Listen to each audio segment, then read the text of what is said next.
Today, we're heading deep into Gilgit Baltistan, a place of absolutely giant peaks and sprawling glaciers. It's stunning, for sure. But beyond those incredible views, there's a really fascinating question. How on earth do you govern a territory that's this wild and this remote? Well, let's find out. I mean, really think about that.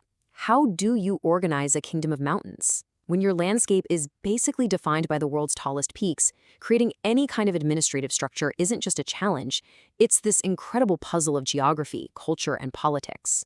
So first things first, let's get our bearings. Gilgit Baltistan is an administrative territory of Pakistan.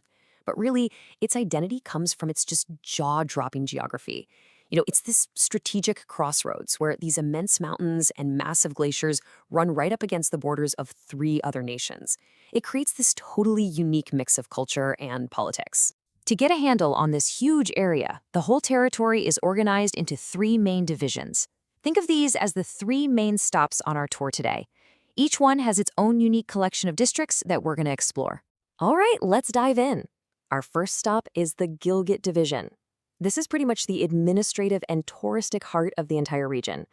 It's home to the capital, and it's where most adventures in Gilgit Baltistan really kick off.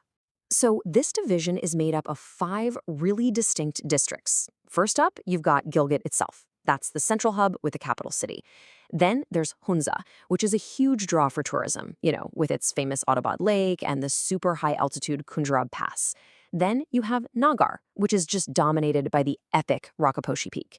You've also got Ghizer, which is famous for its incredible valleys, and Gupas Yasin, a newer district known for its own spectacular landscapes. And speaking of geyser, you have to hear this. It's home to the Shandor Pass, which hosts the world's highest polo ground, no joke. It's this wild combination of sport and extreme altitude that just perfectly captures the whole spirit of this region. Okay, so from the heartland, our journey now takes us east, into the Baltistan division. And if Gilgit is the hub, then Baltistan is the gateway to the real giants of the mountaineering world. This division also has 5 districts, and they're all defined by their epic scale. Skardu is the absolute starting point for any K2 expedition. Nearby Shigar gives you even more access to the K2 base camp. Then you've got Karmang, which borders Ladakh and has these stunning Indus River views. There's also Roundu, known for its beautiful valleys, and finally Ganche, which is the coldest and most remote district of them all. And Ganche isn't just known for being cold. It includes the Siachen Glacier, which is often called the world's highest battlefield. It's a pretty stark reminder of the extreme strategic and environmental realities in this part of the world.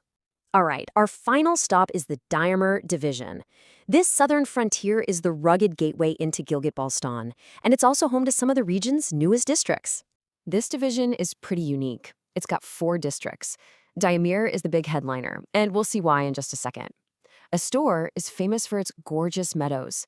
And what's really interesting is that Darrell and Tangier are newly created districts, which is a sign that the administrative map here is always changing to meet the needs of its remote communities. So why is Dimer so legendary? Well, because it is home to this, Nanga Parbat, the infamous Killer Mountain. This one single epic peak defines the entire district and is one of the most formidable mountains on the entire planet. So after touring all 3 divisions, Gilgit, Baltistan, and Dimer, we get to our grand total, 14. 14 districts that altogether make up the complete administrative fabric of this incredible region. Okay, let's put it all together. From the administrative heartland to the gateway of the giants and that rugged southern frontier, we've now seen how this kingdom of mountains is organized into its 14 districts. And here they are. From the bustling hubs like Gilgit and Hunza, to Skardu and Ganche in the shadow of giants, all the way to the frontier districts like DMR and Astor. Every single name we've talked about represents a unique piece of this vast geographical and cultural puzzle. Which brings us right back to where we started. From the world's highest polo ground to its highest battlefield, we've seen that governing this land of giants is about way more than just drawing lines on a map. It's a constant negotiation between people, politics, and the immense, overwhelming power of the landscape itself. Thanks for joining this explainer.